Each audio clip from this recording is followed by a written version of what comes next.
Hi, good evening, everyone. Um, I hope all of you guys are well.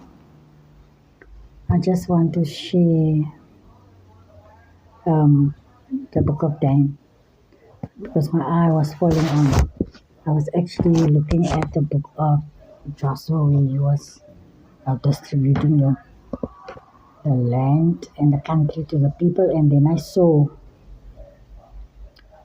my eye fell on Dan where the lot was falling. The seventh, he was the seventh um, choice.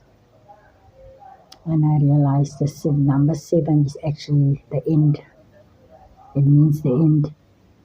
So it ended with Dan, and I also saw that Dan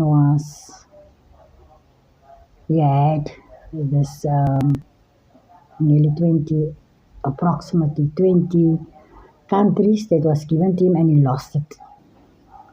And what did Dan do? I'm going to read you the scripture in the book of Joshua 19 verse 14.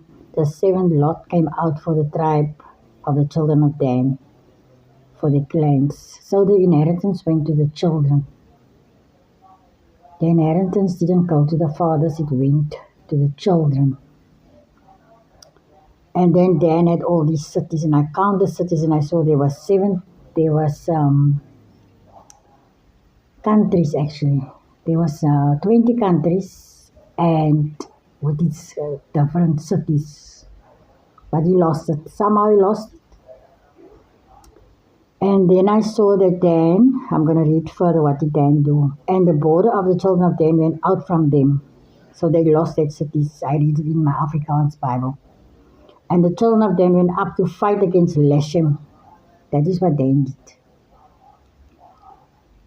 And captured it, and they smote it with the edge of the sword, and possessed it, and dwelled in it, and called it Leshem, Dan, after the name of Dan, their father.